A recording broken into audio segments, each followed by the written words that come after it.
नमस्कार दोस्तों, स्वागत है आपका स्टेनो गुरुज यूट्यूब चैनल में। दोस्तों आज की वीडियो में हम लोग प्रैक्टिस करेंगे 80 शब्दों प्रति मिनट की स्पीड से डिक्टेशन, जो कि एडिटोरियल मैटर होगा, लेकिन इसमें बहुत अच्छे अच्छे शब्द आए हैं। आप लोग इन शब्दों का अभ्यास कर लीजिएगा, ठीक है, क्योंकि आपके एग्जाम के पॉइंट ऑफ व्यू से बहुत इंपॉर्टेंट है। पीडीएफ इसका आपको हमारे टेलीग्राम पर मिल जाएगा। टेलीग्राम का लिंक वीडियो के डिस्क्रिप्शन में दिया गया है। वीडियो पसंद आए तो वीडियो को लाइक कर देना। चैनल पर पहली बार आए तो सब्सक्राइब करके नोटिफिकेशन बेल ऑन करना, जिससे इंपॉर्टेंट वीडियो आपसे मिस ना हो। इसके अलावा दोस्तों, अगर आप डेली डिस्कशन चाहते हैं तो आप चाहें तो हमारे चैनल का मेंबरशिप ले सकते हैं या हमारे पेड ग्रुप को ज्वाइन कर सकते हैं। अधिक जानकारी के लिए आप हमें मेल कर सकते हैं। हमारी मेल ID है std4stenographer@gmail.com। आपको डिक्टेशन सुनना है और लिखना है, और लिखने के बाद इसको ट्रांसक्राइब करना। ट्रांसक्राइब करके पीडीएफ से मैच करा लीजिएगा। कितनी त्रुटि हो रही है आप कमेंट बॉक्स में जरूर बताइएगा। अगर आउटलाइन में त्रुटि हो रही है तो आउटलाइन को प्रैक्टिस कर लीजिए। अगर पढ़ने में दिक्कत आ रही है तो आउटलाइन में चेंज कर लीजिए। जैसे भी हो आप उसको सुधारिए। तो ज़्यादा समय न लेते हुए चलिए शुरू करते हैं। 5 सेकेंड स्टार्ट। प्रधानमंत्री ने मन की बात कार्यक्रम में जल संरक्षण की महत्ता को जिस तरह रेखांकित किया, उस पर सभी को न केवल ध्यान देना चाहिए बल्कि अपने अपने स्तर पर इसकी चिंता भी करनी चाहिए कि पानी का बचाव और उसका सदुपयोग कैसे किया जाए। जल संरक्षण ऐसा काम नहीं जिसे सरकार के भरोसे छोड़ा जा सके। यह काम ढंग से तभी हो सकता है जब लोग भी इसमें जुटें और यह समझें कि जल संरक्षण उनका नैतिक सामाजिक दायित्व है। प्राचीन काल में आम लोग ही सामुदायिक रूप से जल के परंपरागत स्रोतों की चिंता किया करते थे, लेकिन समय के साथ यह परंपरा कमज़ोर पड़ गई। इसका नतीजा यह हुआ कि ग्रामीण और शहरी क्षेत्रों में जल के तमाम परंपरागत स्रोत उपेक्षित और नष्ट होते चले गए। इतना ही नहीं, इसी के साथ भूजल के अंधाधुंध दोहन का सिलसिला भी कायम हो गया। निसंदेह हर कोई इससे अवगत है कि जल के बिना जीवन संभव नहीं, लेकिन प्रश्न यह है कि क्या हम उसे संरक्षित करने और उसका दुरुपयोग रोकने के लिए वह सब कर रहे हैं जो आवश्यक ही नहीं अनिवार्य हो चुका है।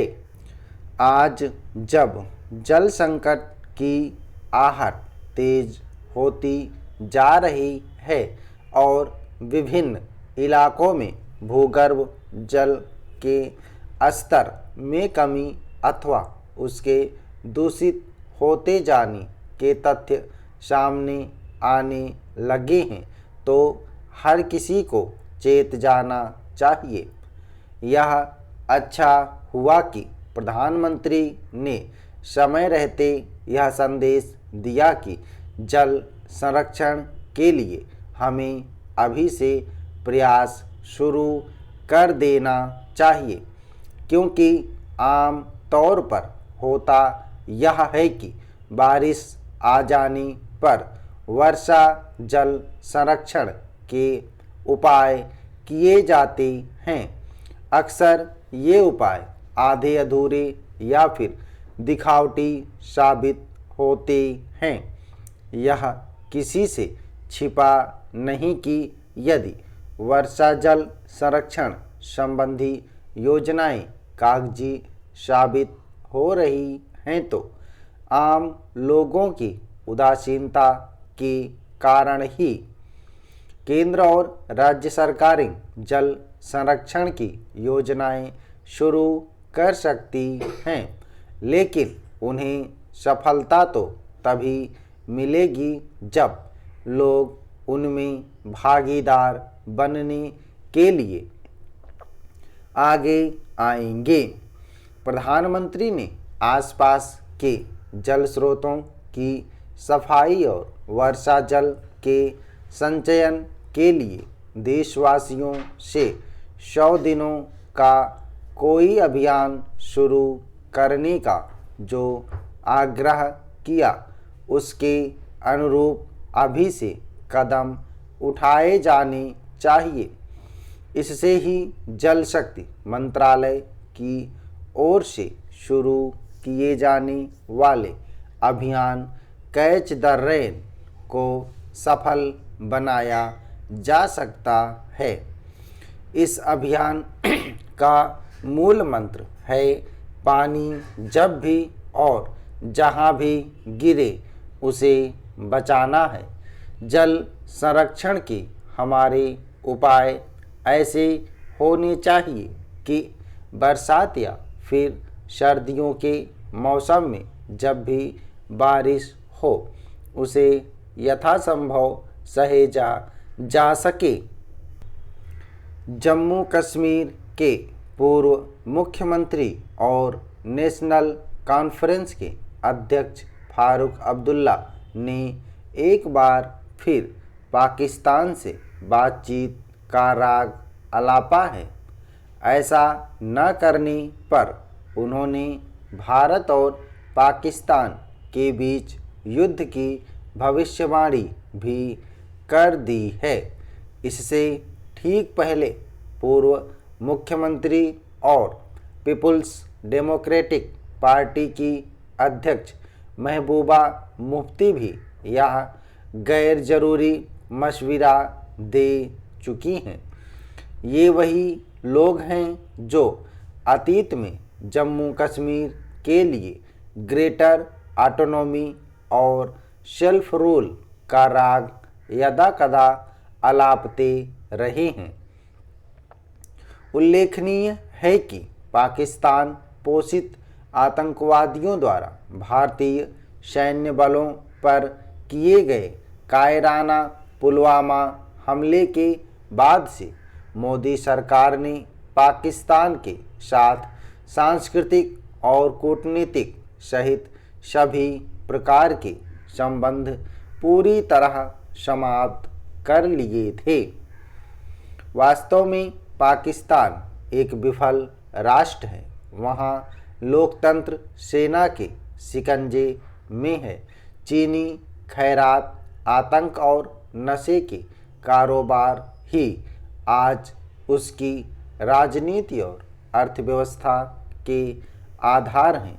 ऐसी बदहाली और बेचारगी के शिकार पाकिस्तान से भारत को डराने की कोशिश इन नेताओं के मानसिक दिवालियेपन और हताशा की पराकाष्ठा है। ये लोग नए भारत की शक्ति और सामर्थ्य को अनदेखा कर रही हैं। आज भारत कूटनीति, रणनीति और अर्थनीति में आत्मनिर्भरता की ओर तेजी से बढ़ रहा है। पैंगोंग और चुशूल इलाकों से चीन का पीछे हटना उसके हृदय परिवर्तन का नहीं बल्कि भारत की सामरिक और कूटनीतिक क्षमता का परिणाम है।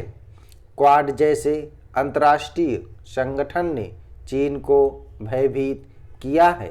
इसमें भारत के अलावा अमेरिका, जापान और ऑस्ट्रेलिया भी शामिल हैं। दरअसल महबूबा मुफ्ती और फारूक अब्दुल्ला द्वारा की जा रही पाकिस्तान के साथ बातचीत की वकालत की मंशा कुछ और है। ये दोनों असल में जिला विकास परिषद यानी डीडीसी चुनावों में गुपकार गठजोड़ की निराशाजनक प्रदर्शन से हताश और मायूस हैं। इसी के साथ केंद्र सरकार द्वारा घोषित की गई जम्मू कश्मीर की नई अधिवास नीति, भूस्वामित्व नीति, आधिकारिक भाषा नीति, पर्यटन विकास नीति और औद्योगिक नीति आदि ने इनकी नींद उड़ा दी है। उधर उच्च न्यायालय की देखरेख में आगे बढ़ रही रोशनी एक्ट घोटाले की जांच भी इनकी चिंता बढ़ा रही है। इन बदली हुई परिस्थितियों में लंबे समय तक जम्मू कश्मीर पर राज करने वाले इन दोनों राजनीतिक राजघरानों को अपने अप्रासंगिक होने का डर सता रहा है। जम्मू कश्मीर में आतंकवाद की समस्या की समाप्ति के लिए पाकिस्तान से बातचीत का सुझाव और सिफारिश उसकी निराशा और बौखलाहट का परिणाम है। यह मशविरा उनके द्वारा एक तीर से कई निशाने साधने की कोशिश है। एक तरफ ये आतंकी हिंसा के शिकार जम्मू कश्मीर की जनता के लिए चिंतित दिखकर उसके रक्षक और हिमायती बने रहना चाहते हैं, वहीं भारतवासियों और भारत सरकार को भी अपने देश प्रेम और देश हितैषी होने के बारे में भ्रमित करना चाहते हैं। स्टाफ ओके दोस्तों, आप लोग इसको प्रैक्टिस करिएगा और सभी लोग ट्रांसक्राइब करेंगे। 80 शब्द प्रति मिनट की स्पीड से है। उम्मीद करता हूं दोस्तों वीडियो आपको पसंद आया होगा, तो वीडियो को लाइक कर देना और अपने दोस्तों के साथ भी शेयर करिएगा ताकि वो भी इसका लाभ ले सकें। और चैनल को सब्सक्राइब करना मत भूलिएगा, जिससे आपको डेली डिक्टेशन और उसका PDF मिल सके। PDF दोस्तों आपको हमारे टेलीग्राम पर मिल जाएगा। टेलीग्राम का लिंक वीडियो के डिस्क्रिप्शन में दिया गया है। अगर आप हमारे टेलीग्राम से नहीं जुड़े हैं तो आप टेलीग्राम गूगल प्ले स्टोर से इंस्टॉल करके उसमें स्टेनो गुरुजी सर्च करेंगे तो भी आप हमारे टेलीग्राम ग्रुप से जुड़ जाएंगे और वहाँ से PDF डाउनलोड कर पाएंगे। अगर इस ई बुक का दोस्तों अगर आपको पूरा PDF चाहिए तो वीडियो के डिस्क्रिप्शन में लिंक दिया गया है। और दोस्तों अगर आप डेली डिक्टेशन चाहते हैं तो आप चाहें तो हमारे चैनल का मेंबरशिप ले सकते हैं या हमारे पेड ग्रुप को ज्वाइन कर सकते हैं। अधिक जानकारी के लिए आप हमें मेल कर सकते हैं। हमारी मेल ID है studyforstenographer@gmail.com। तो वीडियो को पूरा देखने के लिए धन्यवाद। Thanks for watching. जय हिंद, जय भारत।